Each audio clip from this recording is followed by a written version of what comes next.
Hi, it's Kim from Body Connections Australia, and here we are for day 5, countdown day 5, 5 days till I go in for my operation.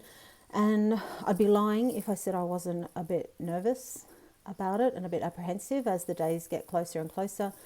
But also, I suppose I'm quite calm about it in that I trust my doctors to do what they need to do to take care of me.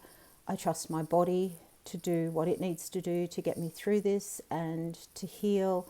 And so I'm absolutely expecting to come out the other side of this, but it would be really irresponsible of me not to be putting these steps in place and leaving a mess behind for someone else to have to sort out if the worst happens and I don't make it through, which is why I'm doing these videos documenting what I'm putting in place each day as it gets closer to my surgery and sharing it with you so that hopefully it will help you start to think about a few things, maybe have a few conversations and start to really think about what you might like to do to start to put everything in order for your people when the time comes. So today I'm going to be talking about advanced care directives because that's what I did today, was to put my advanced care directive together. And this might be a slightly longer video because, as with wills, if I could give you any tip, the two documents that I absolutely would recommend everybody to have is a will and an advanced care directive. Power of attorney, enduring guardianship, I touched on that a little bit over the last couple of days. Not absolutely as crucial as a will, so that if you die, you have left specific instructions as to what is to happen with your property, and an advanced care directive. So this is the one that you can get off the New South Wales Health website. It's absolutely free. Just Google Advanced Care Directive NSW. It will take you straight to this website. You can download this document. It doesn't cost you anything. And it is, I think, in my opinion, it is a very, very well written, well set out, very easy to follow document. So what you will get when you download it, it's a 20-page document, and what you will get is this booklet that will tell you all about making an advanced care directive. It's very informative, gives you a lot of information about what an advanced care directive is, why is it important to have an advanced care directive, and it's really, I think, important to know that, and it states it many times throughout this booklet and throughout this document, is that, and I'll just read to you here, doctors and healthcare professionals will only look at your advanced care directive if you are unable to make or communicate decisions about your healthcare and treatment.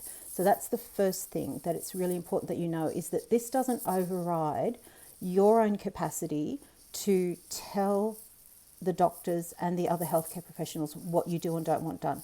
The Advanced Care Directive is only to take effect if you lose your capacity and you are not able to communicate what you want and what sort of treatment you do or don't want to have. That is when the Advanced Care Directive will kick in. And it says again here very clearly, your person responsible must refer to your Advanced Care Directive before making any medical or health decisions.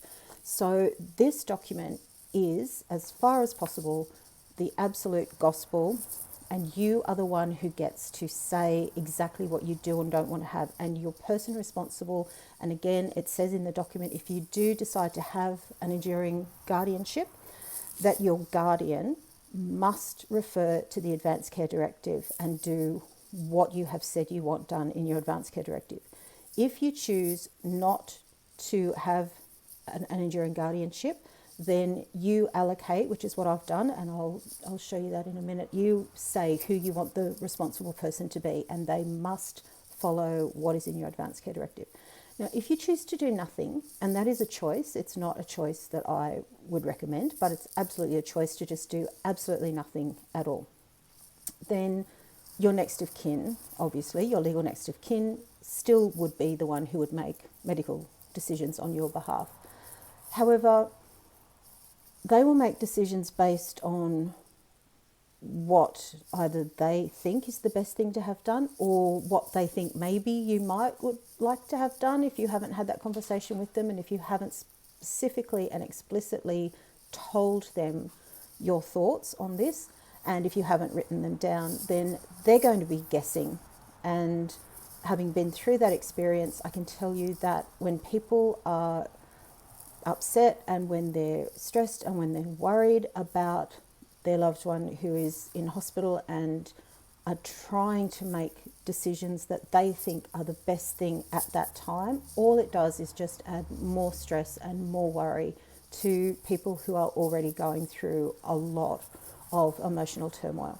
So if you have something like this, then it must be followed, and it gives you the opportunity to have exactly what your wishes are carried out and clearly understood. So again, the this notebook is fantastic, and it has a page here for frequently asked questions, which is very clear, very well set out. And then once you've read through the booklet, then you come to the actual Advanced Care Directive. And the document itself, it's not hard to fill out. I'm just quickly counting now. It's 6 pages, and one of those pages is a signature page. So it's not a hugely onerous document. It's not difficult to fill out. It's very well set out. And so I'll just quickly take you through it. So section 1 is where you just fill out your own personal details. As you can see, I filled out my details there: name, address, date of birth. And then it gives you an option to say, have you got an enduring guardianship? And if you have, you then tick the box to say yes, and then you say who your guardians are, and then your guardians must follow the Advanced Care Directive. If, like me, you don't have an enduring guardianship, then you tick the box that says no, and then you write who you want your responsible people to be. It can be 1 or 2 people, and you get to choose who those people are.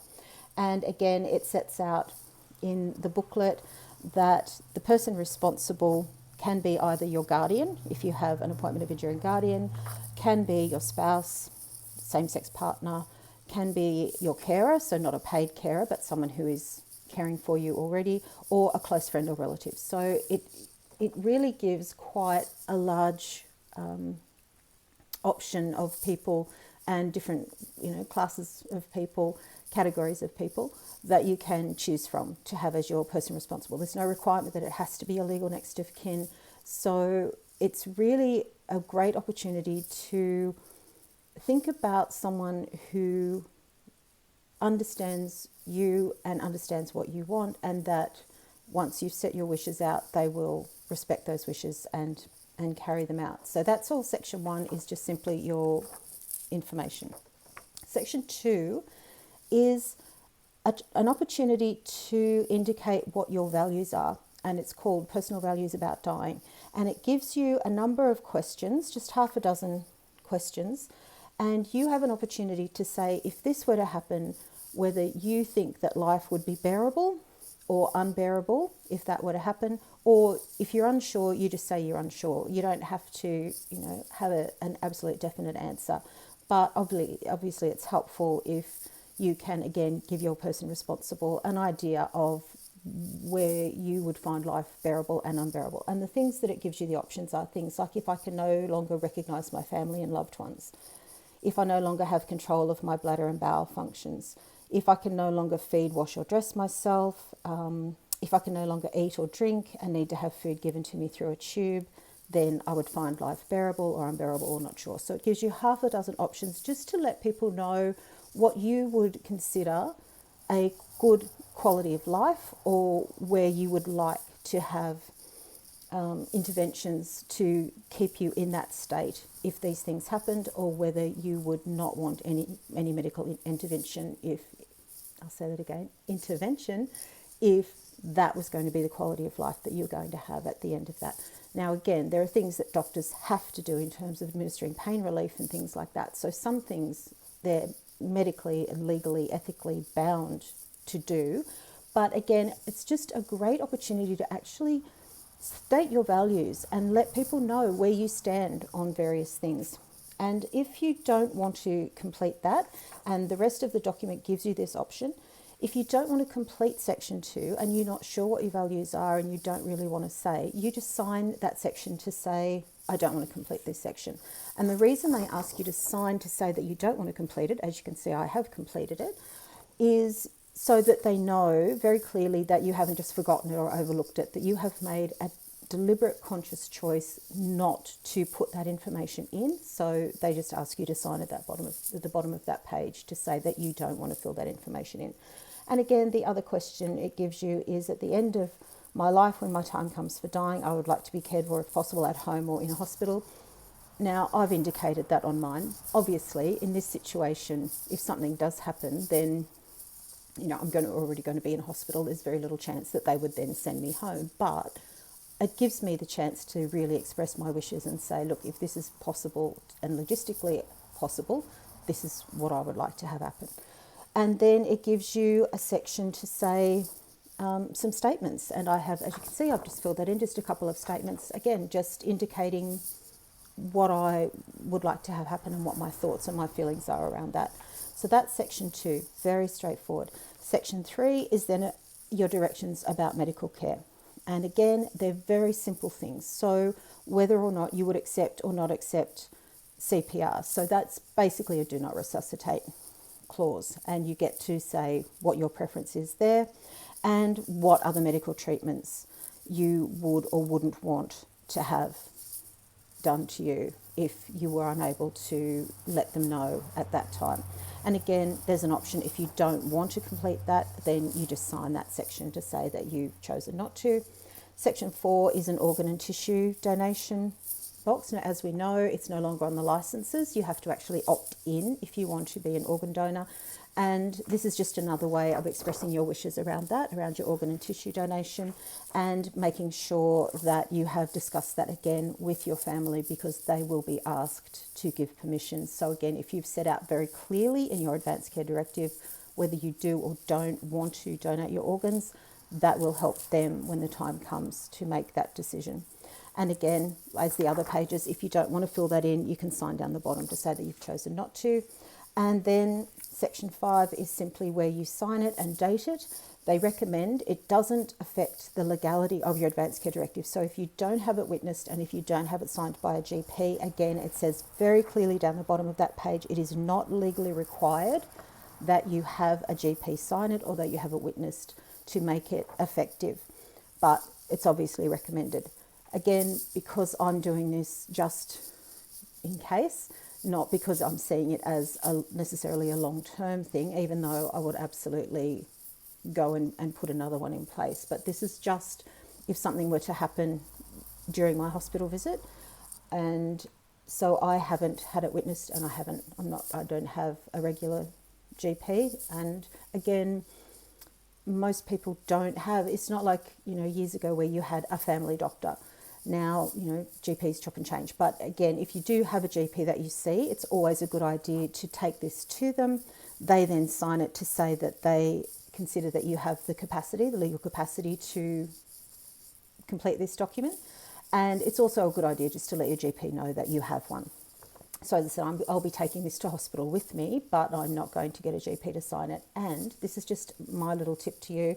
When you have it witnessed, again, I would strongly recommend that you don't have, so if you have an enduring guardian, it's not your guardian, and if you don't have an enduring guardian, it's not the people that you have listed as the person responsible.